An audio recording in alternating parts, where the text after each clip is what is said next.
Basi imempendeza Mungu injili ya Yesu Kristo. Ni mapenzi ya Mungu injili Yesu Kristo abiria mahali hapa. Mungu aliyeziumba mbingu na hata nchi, Abrahamu, Isaka na Yakobo. Asante kwa neema na rehema pekee Bwana. Nenda ukanene sawa na ninavyokupendeza Mungu, na ni kwa jina lake Yesu Kristo le Bwana mkombozi wetu. Amina. Yohana 3 mstari wake ni wa 3. Yohana 3 mstari wake ni wa 3. Maneno ya Yesu Kristo. Yesu akajibu, amini amini nakuambia, amini amini nakuambia, hakuna mtu awezaye kumuona, hakuna mtu awezaye kuona ufalme wa Mungu kama hajazaliwa mara ya pili. Yesu alikuwa anaongea na Nicodemus. Yesu akamwambia Nicodemus, Nicodemus, nataka usikize vizuri sana. Yesu anakuambia wewe, Yesu ananiambia mimi. Yesu anatuambia hakuna mtu atakayeweza, hakuna mtu atakayeweza kuona ufalme wa Mungu asipozaliwa mara ya pili. Hivyo ndio Yesu Kristo anasema, Muislamu akizaliwa anazaliwa kama mwenye dhambi, ametoka kwa baba anaitwa Adamu. Mwenye imani ya Kikristo akizaliwa anazaliwa kama mwenye dhambi, ametoka kwa viuno vya Adamu.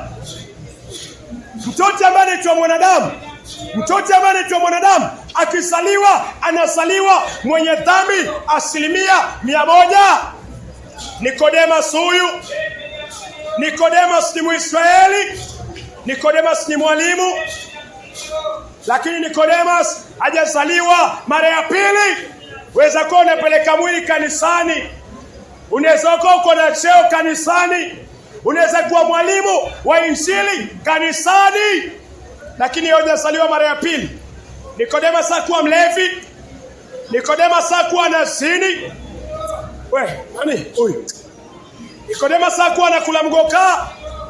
Nicodemus yote alikuwa yafanya, lakini alikuwa bado hajazaliwa mara ya pili. Wapendwa, kuna siri kubwa sana kwa neno la Mungu.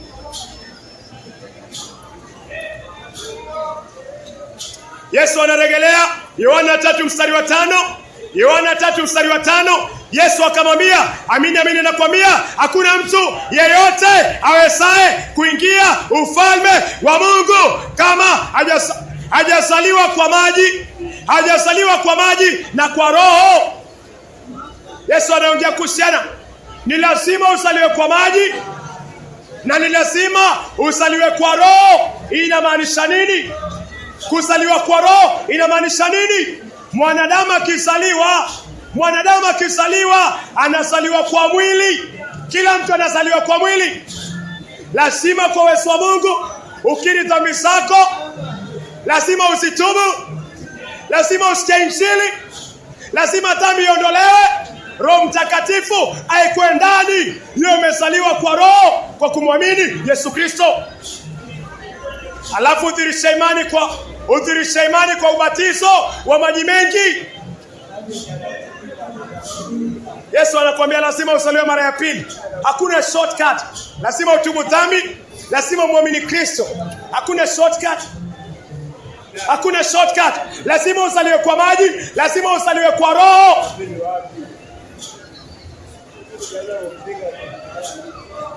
Nazaliwaje kwa Roho? Mwanadamu anazaliwaje kwa Roho? Lazima ufahamu wewe ni mwenye dhambi toka kwa Adamu. Zaburi ya 51. Zaburi ya 51.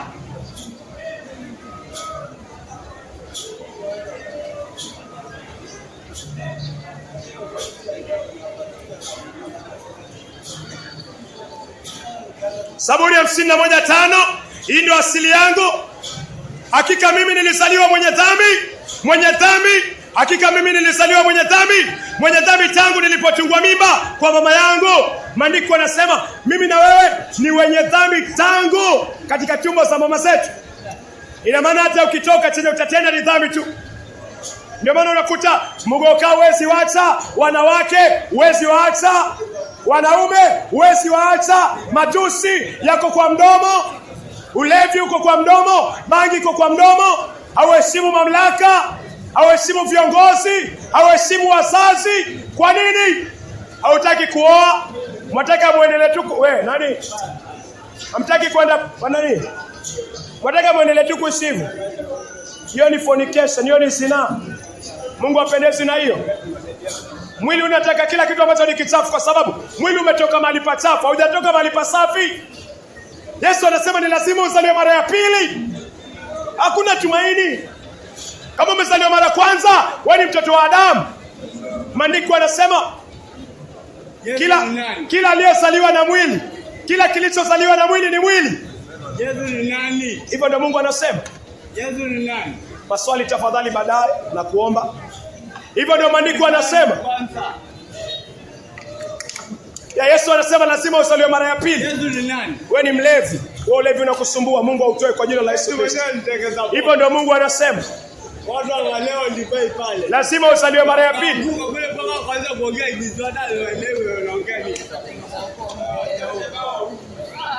Sawa, Mungu akusaidie. Ya pili ni lazima uelewe. Ya pili lazima uelewe. Ya pili lazima uelewe. Waraka wa kwanza wa Yohana 3:8. Mungu anasema anayezitenda dhambi ni wa ibilisi. Anayetenda dhambi ni wa ibilisi. Mungu anasema anayetenda dhambi ni wa ibilisi. Na tayari mimi na wewe tumezaliwa kwa dhambi. Kwani kuna mtu hakuna mpingamizi? Tumezaliwa kwa dhambi. Kuchukua uongozi bila upingamizi. Ni ufikirie. Ujifikirie. Mungu anasema anayetenda dhambi ni wa ibilisi. Ni nini umekuwa ukitenda? Nini umekuwa ukitenda? Ndio maana Mungu, sawa, asante. Ndio maana Mungu akamtuma Yesu Kristo.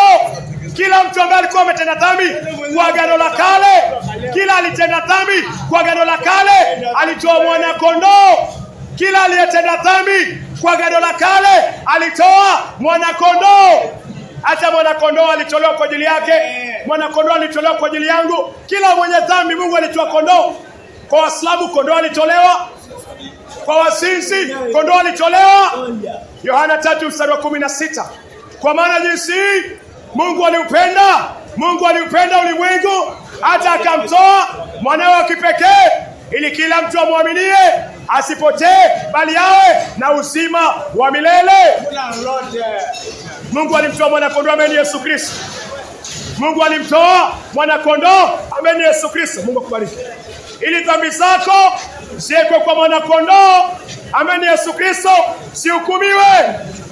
Wewe uamini kwamba kwa damu ya Yesu Kristo dhambi zako zimeondolewa. Uamini kwa damu ya Yesu Kristo. Mungu akubariki. Uamini kwa damu ya Yesu Kristo dhambi zako zimeondolewa. Roho Mtakatifu akae ndani. Lazima uzaliwe kwa Roho. Lazima dhambi iondolewe na Roho Mtakatifu akae ndani. Na dhambi inaondolewa kwa kutubu na kuamini Injili. Kuweka imani kwa kazi ya damu ya Yesu Kristo. Kuweka imani kwa kazi ya damu ya Yesu Kristo. Hakuna shortcut mpendwa. Mungu anakupenda. Lakini je, wewe unampenda? Wewe unageuka kwa njia mbaya? Ama umetosheka na maisha machafu? Yesu hakuwa msalabani uishi maisha machafu. Mungu anataka ugeuke kwa njia mbaya. Mungu haipendi njia mbaya. Mungu haipendi zina. Mungu hapendi ufisadi. Tumezaliwa kwa hiyo hali. Mungu anamtoa Yesu Kristo. Ujifikirie. Na uone kweli unamhitaji Yesu Kristo. Lazima uzaliwe kwa Roho,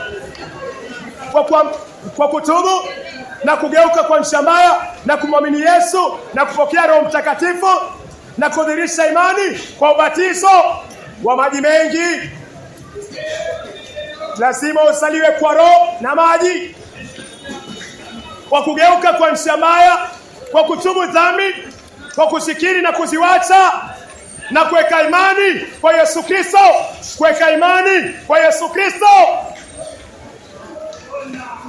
Na kudhihirisha imani kwa ubatizo wa maji mengi. Mungu anataka toba. Geuka kwa njia mbaya. Mungu apendezwe na njia mbaya. Mungu apendezwe na njia mbaya. Mungu akumtoa Yesu uishi maisha ya mwili. Mungu akumtoa Yesu uishi maisha machafu, maisha ambayo hayana mwangaza. Yesu alitolewa iwe mwisho wa maisha yetu machafu. Yesu alitolewa iwe mwisho wa giza. Yesu alitolewa iwe mwisho wa giza. Geuka kwa njia mbaya, ikimbie zinaa, jitiishe kwa huyu mfalme mwenye mamlaka, mwenye nguvu, ambaye ni Kristo Yesu. Mungu anakuita.